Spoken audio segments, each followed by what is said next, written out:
नमस्कार दोस्तों। आशा है कि आप सभी लोग स्वस्थ होंगे, प्रसन्न होंगे और आपकी पढ़ाई जो है आप कंटिन्यू कर रहे होंगे। तो पिछले दिनों मैं हिंदी का एक चैप्टर पढ़ा रहा था आप लोगों को।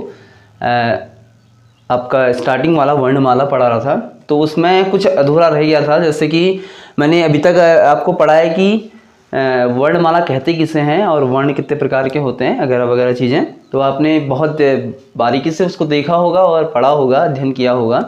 तो आज बात करते हैं जो वर्णमाला होती है। वर्णमाला जो दो भाग होते हैं उसके, एक तो स्वर और दूसरा व्यंजन वाला जो भाग है, वो दो प्रकार के जो होते हैं। उनमें आज हम स्वरों को देखते हैं कि स्वर किसे कहते हैं। मैंने पिछले वीडियो में बताया था कि स्वर होते ही क्या हैं, तो फिर से जो है बता रहा हूँ कि स्वर होते ही क्या हैं।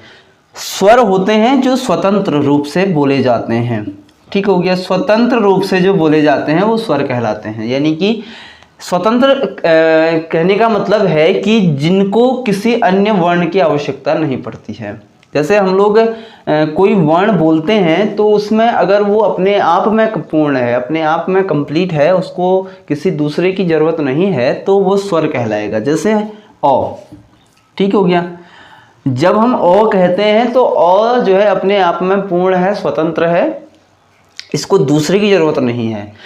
अगर हम क कहते हैं तो क में कहीं ना कहीं अ का जो स्वर है वो जरूर आता है, अ की जो टोन है वो जरूर आती है। तो कुल मिलाकर के हम ये भी कह सकते हैं कि जो स्वर होते हैं वो टोन का काम करते हैं। टोन जो होती है उसका काम वो करते हैं। ठीक हो गया, क्लियर हो गया, आप लोग समझ चुके होंगे इस बात को। तो आज हम बात करते हैं स्वरों के वर्गीकरण की। ठीक है, कि स्वरों को जो है कितने भागों में या फिर उसके क्या क्या वर्गीकरण, कितने भागों में उसको वर्गीकरण किया गया है। ठीक हो गया, आप समझ रहे होंगे इस बात को। तो जैसे कि आपको पढ़ाई रखा होगा अपने बचपन से लेकर के, जब आपको वर्ण पढ़े होंगे तो अ से लेकर के अह तक, अ से लेकर के अह तक जो हमारे वर्ण होते हैं ये स्वर कहलाते हैं। इतना आपको पता होगा। तो ये जो स्वर होते हैं ये, इनको अब अंदर की बातें हैं, अंदर भी इनको वर्गीकृत किया गया है। तो वो क्या क्या चीज़ें हैं। तो जो स्वरों का वर्गीकरण, जो पहली चीज़ है, ठीक है, जो पहली चीज है वो ये है कि मात्रा, क्योंकि स्वर क्या होते हैं, एक प्रकार की मात्राएं होती हैं। ठीक हो गया, मात्राएं। और जो उच्चारण हम लोग कह सकते हैं, उच्चारण काल के आधार पर, यानी कि काल यानी कि समय। ठीक हो गया, काल के आधार पर पहला जो हमारा वर्गीकरण होता है वो इसी रूप में होता है। ठीक है, मात्रा या फिर आपका उच्चारण है उसका काल यानी कि समय। ठीक हो गया। तो समय भी तो लगता है। अगर हम अ कह रहे हैं या आ कह रहे हैं, उसमें कितना समय लग रहा है उसको बोलने में, तो इस हिसाब से भी जो है क्या किया गया है, इनको वर्गीकृत किया गया है। तो पहला जो है वो है ह्रस्व स्वर कहते हैं उसे। ठीक है, इसके अंदर की जो है बातें हैं वो है ह्रस्व स्वर पहला होता है। ठीक है, ठीक हो गया। और दूसरा होता है दीर्घ स्वर। ठीक हो गया, पहला होता है ह्रस्व स्वर और दूसरा होता है दीर्घ स्वर। और तीसरा होता है प्लूत स्वर। तीसरा क्या होता है, प्लूत स्वर होता है। ठीक हो गया। तो पहला आपका क्या है, मात्रा उच्चारण के काल के आधार पर पहला स्वर आपका ह्रस्व स्वर होता है, दूसरा होता है दीर्घ स्वर और तीसरा होता है प्लूत स्वर। कहीं ना कहीं आपको जो है आपके एग्जाम में जो बैंकिंग की तैयारी कर रहे हो या फिर जो बीएड की तैयारी कर रहे हो, टीचिंग की तैयारी कर रहे हो, तो उनके लिए कहीं ना कहीं हिंदी बहुत ज़रूरी है। और जो उत्तराखंड के जो राज्य सरकार की जो आपकी भर्तियाँ होती हैं, जो एग्ज़ाम होते हैं, वहाँ पर भी हिंदी बहुत पूछी जाती है। अगर आप एग्ज़ाम की तैयारी कर रहे हैं तब भी आपके लिए बेनिफिट होने वाला है। अगर आप एक एज ए स्टूडेंट हैं, जो है आप क्लासेस 1 to 12 जितने भी क्लास में आप लोग हैं, तो आपके लिए भी हिंदी बहुत ज़रूरी होने वाली है। तो आप लोग बने रहें। ठीक हो गया। तो ह्रस्व स्वर, दीर्घ स्वर और प्लूत स्वर ये क्या है, आपके उच्चारण काल के आधार पर तीन प्रकार के क्या होते हैं, स्वर होते हैं। ठीक है। अब ये ह्रस्व स्वर होता क्या है, इसके बारे में हम लोग देखते हैं। ह्रस्व स्वर वो होते हैं जिनमें जब हम उन स्वरों को बोलते हैं तो समय बहुत कम लगता है। ठीक हो गया, समय जो है क्या लगता है, बहुत कम लगता है, सिर्फ एक मात्रा का समय जितना हम जब हम बोलते हैं तब जो है लगता है, तो वो क्या होते हैं, ह्रस्व स्वर होते हैं जिनमें समय बहुत कम लगता है। ठीक है, जैसे हम लोग कह रहे हैं ओ, बहुत कम समय लगा, ज़्यादा समय लगा नहीं, ओ कह दिया, ठीक हो गया। ई कहते हैं छोटा वाला, ठीक हो गया, और ऊ कहते हैं, ठीक है। तो इन स्वरों में क्या है, समय बहुत कम लग रहा है, यानी कि बहुत कम समय लग रहा है, एक मात्रा का जितना समय लग रहा है, तो ये क्या है, ह्रस्व स्वर है। ह्रस्व स्वर का एग्जाम्पल अगर कभी कभी एग्जाम में पूछा जाता है कि इनमें से कौन सा ह्रस्व स्वर है, ठीक है, ऑप्शन दिए रहते हैं, अगर इन तीनों में से कोई ऑप्शन, चार ऑप्शनों में से ये तीनों में से कोई एक आ जाए तो समझ लेना कि वो क्या है, ह्रस्व स्वर होता है। ह्रस्व स्वर क्या है, जिसमें बहुत कम समय लगता है, ये आपको समझ में आ गया होगा, ठीक हो गया। दूसरा क्या है, दीर्घ स्वर, ठीक है, दूसरा क्या है, दीर्घ स्वर है। तो दीर्घ स्वर क्या होता है, जिनमें ह्रस्व स्वर से अधिक समय लगता है जिनको बोलने में, ठीक हो गया, ह्रस्व स्वर से। अब जैसे हम लोग कहते हैं कि आ, ई, आई, ठीक है, तो ये चीजें क्या हैं, ओ है, औ है, ये क्या है, आपके दीर्घ स्वर के उदाहरण हैं, ठीक है। क्या है ये, दीर्घ स्वर के उदाहरण हैं, जिनमें ह्रस्व स्वर क्या होते हैं, जिनमें दीर्घ स्वर क्या होते हैं, जिनमें ह्रस्व स्वर से अधिक का समय लगता है, ठीक हो गया। ये बात समझ में आ गई होगी, एग्जाम्पल आप लोग लिख सकते हैं, ये होते हैं, ठीक है। प्लूत स्वर क्या हुए, प्लूत स्वर होते हैं जिनमें जो है दीर्घ स्वर से भी अधिक का समय लगता है। अब आप कहेंगे कि ये क्या चीज़ है भैया, ठीक है, कई जो हमारे 13 स्वर होते हैं उच्चारण के आधार पर, लेखन के आधार पर, उच्चारण के आधार पर जो हमारे 10 स्वर होते हैं, ये तो कहीं ना कहीं ये चीज़ें ही हैं, ठीक है। तो आप लोगों ने जो है कभी कभी देखा होगा, जब हम कोई चीज़ लिखते हैं, आपको कहीं ना कहीं हनुमान चालीसा जब आपने सुनी होगी या देखी होगी, तो उसमें या फिर ऐसे रामायण वाले जो प्रसंग होते हैं, इनमें जो है आपने जो है देखा होगा कि कभी कभी कुछ इस टाइप का जो है 5 टाइप का बना होता है, और लास्ट में से राम हम लोग लिखते हैं ना, तो इसमें जो है बीच में कुछ इस टाइप का जो है आपका साइन दिया रहता है, ठीक हो गया। तो ये ही क्या है, प्लूत स्वर होते हैं ये, जैसे हम राम कहते हैं ना, लंबा वाला, तो दीर्घ स्वर से भी क्या है, अधिक का समय लग रहा है। ह्रस्व स्वर में देखो ओ, ठीक हो गया, कम समय लगा। अगर दीर्घ स्वर कहें तो आ, कुछ उससे ज़्यादा समय लगा, यानी कि ह्रस्व स्वर से ज़्यादा समय लगा। अब प्लूत स्वर क्या होते हैं, जिनमें दीर्घ स्वर से भी अधिक का समय, जैसे राम कह रहे हैं हम लोग, तो जब वियोग योग में होता है ना, तो उस टाइम पे जब ये वाला बात होती है, तो जब आ को जो है हम और ऊंचा ले जा रहे हैं, राम, तो ये चीज़ें क्या हैं, आपके प्लूत स्वर में आते हैं। क्लियर हो गया। तो मात्रा उच्चारण काल के आधार पर कितने प्रकार के स्वर होते हैं, हमारे 3 प्रकार के होते हैं, ह्रस्व स्वर, दीर्घ स्वर और प्लूत स्वर। ये आप लोग याद कर लेना, एग्जाम्पल सहित आपके एग्जाम में ये आ सकते हैं। एग्जाम की दृष्टिगत बहुत जरूरी है पढ़ना, और एग्जाम की तैयारी कोई नहीं कर रहा है तो आपके नॉलेज के लिए भी बहुत ज़रूरी है, और स्टूडेंट्स के लिए तो बहुत ज़रूरी है, ठीक है। पहली चीज़ तो ये हो गई।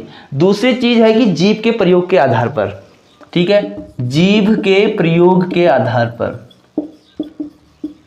जीभ के प्रयोग के आधार पर, ठीक है। अब हम जब क्योंकि अगर हम स्वरों को बोल रहे हैं, मुँह से बोल रहे हैं, तो उनमें कहीं ना कहीं हमारी जो जीभ है वो यूज होती है, ठीक हो गया।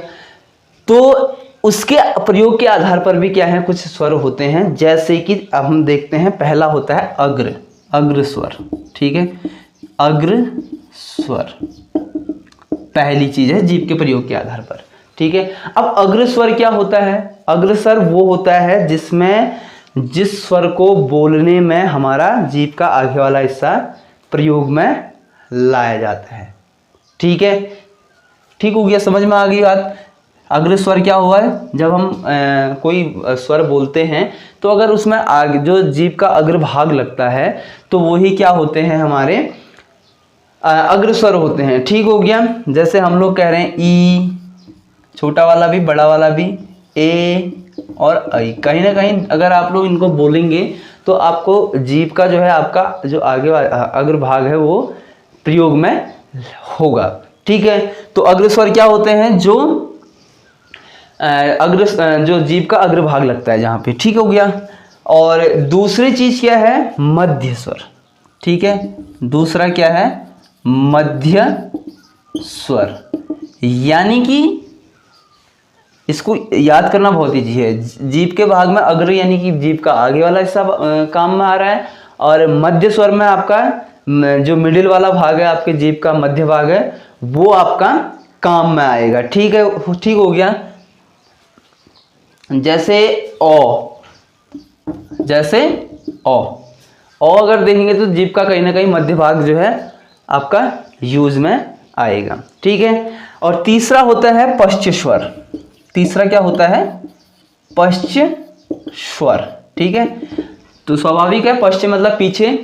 ठीक है, जब जीभ का पिछला हिस्सा यूज में आता है या काम करता है तो वो क्या कहलाता है, आपका पश्च स्वर कहलाता है। ठीक है, तो एग्जाम्पल के लिए जैसे हम लोग कहते हैं आ कहेंगे तो कहीं ना कहीं जीभ का पिछला हिस्सा काम में आएगा, जोर पड़ेगा उसमें। ठीक है, ऊ है, ठीक है, बड़ा ऊ है, ठीक है, छोटा ऊ बड़ा ऊ दोनों ऊ, ओ औ। ठीक है, ये सारी चीजें क्या हैं, आपके पश्च स्वर के उदाहरण हैं। ठीक है, तो जीभ के आधार पर जब हम जीभ का प्रयोग करते हैं तो जीभ के प्रयोग में हमारे तीन जो है स्वर आते हैं, अग्रस्वर, मध्य स्वर और पश्च स्वर। ठीक है, अग्रस्वर में क्या होता है, आगे का हिस्सा काम करता है जीभ का, मध्य स्वर में मिडिल का भाग करता है, मध्य भाग करता है, और पश्च स्वर में क्या होता है, आपका पिछला वाला भाग काम में आता है। तो आप लोग प्रैक्टिकल भी कर सकते हैं घरों में। ठीक है, तो इन स्वरों को आप बोलिए और परखिए कि क्या वास्तव में ऐसा होता है। अगर होता है तो ये बात सही है। ठीक हो गया। तो ये तो दूसरी बात हो गई। पहला जो है आपका था काल, समय के हिसाब से समय कितना लग रहा है स्वरों को बोलने में, और दूसरा था आपका जीभ के प्रयोग के आधार पर। तीसरा देखते हैं। ठीक है, तीसरा होता है मुख द्वार खुलने के आधार पर। ठीक है, मुख द्वार खुलने के आधार पर। अब हम लोग मुंह से बोल रहे हैं तो कहीं ना कहीं स्वरों को बोलने में जो है हमारे जो मुंह का द्वार है वो खुलने में जो है क्या होता है, कभी कभी अधिक खुलता है, कोई किन्हीं स्वरों को बोलने में कम खुलता है। ठीक है, तो पहला होता है विवृत कहते हैं उसे। ठीक है, पहला जो चीज आती है उसे क्या कहते हैं, विवृत कहते हैं। ठीक है, मुंह द्वार खुलने के आधार पर जो है पहला जो स्वर होता है वो होता है विवृत होता है। ठीक है, तो जैसे जो है विवृत का मतलब है कि जब हम किसी स्वर को बोलते हैं तो उस स्वर में जो है अगर आपका मुंह पूरा खुल रहा है, ठीक है, पूरा खुल रहा है, तो वो क्या है, आपका विवृत। यानी कि विवृत का मतलब इंग्लिश मीनिंग होता है ओपन। ठीक है, तो विवृत का मतलब ओपन हुआ, तो जिसमें जो है जिन स्वरों को बोलने में हमारा पूरा मुंह का पूरा भाग क्या हो रहा है, खुल रहा है, तो वो क्या कौन सा स्वर कहलाएगा, विवृत स्वर कहलाएगा। ठीक है, मुख द्वार खुलने के आधार पर। तो कभी कभी एग्जाम में आ जाता है कि निम्नलिखित में से 4 ऑप्शन दे रहेंगे आपको, इनमें से विवृत स्वर कौन सा है, जो पूरा जो है जो जिस स्वर को बोलने में हमारा पूरा मुंह क्या हो रहा है, खुल रहा है। जैसे आ कहते हैं हम लोग, आ स्वर जो है, आ स्वर कहने पर हमारा पूरा मुंह क्या होता है, खुल जाता है, विवृत हो जाता है। ठीक है, तो आ सिंगल है, इसके अलावा और कोई इसका एग्जाम्पल नहीं है। तो आ स्वर क्या है, आपका विवृत स्वर है। ठीक है, और दूसरी जो चीज होती है वो होता है अर्ध विवृत। ठीक है, अर्ध विवृत, यानी कि अर्ध मतलब आधा, विवृत माने खुलना या ओपन होना। ठीक है, जिन स्वरों को बोलने में हमारा मुंह का आधा जो है, आधा द्वार खुलता है, तो वो क्या होता है, हाफ ओपन कहते हैं इसे, अर्ध विवृत। ठीक है, जैसे ओ है, ओ कहते हैं तो पूरा नहीं खुलता है, बल्कि क्या होता है, आधा खुलता है। ठीक है, ए है, आई। ठीक है, तो ये ऐसे स्वर हैं जो, या औ है।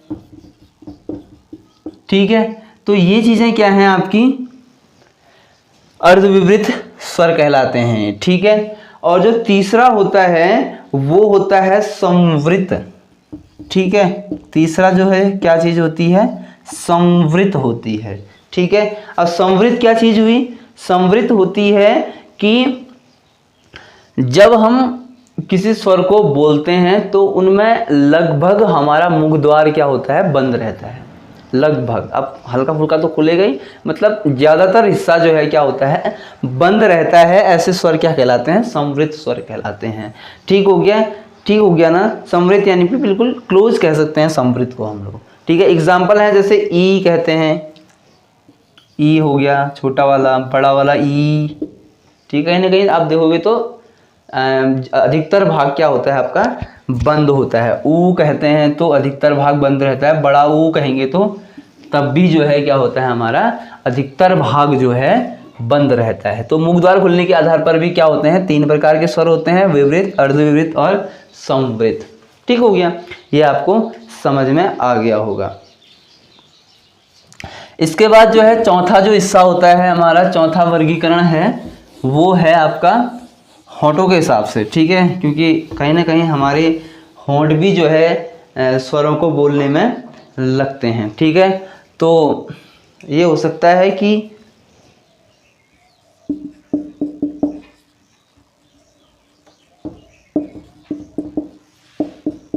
होंठों की स्थिति, ठीक है, होंठों की स्थिति के आधार पर, या ओंठों भी कहते हैं इसे, कुछ भी कहो, समझाने के लिए जो है मैंने होंठ कह दिया, ठीक है। तो क्या होता है,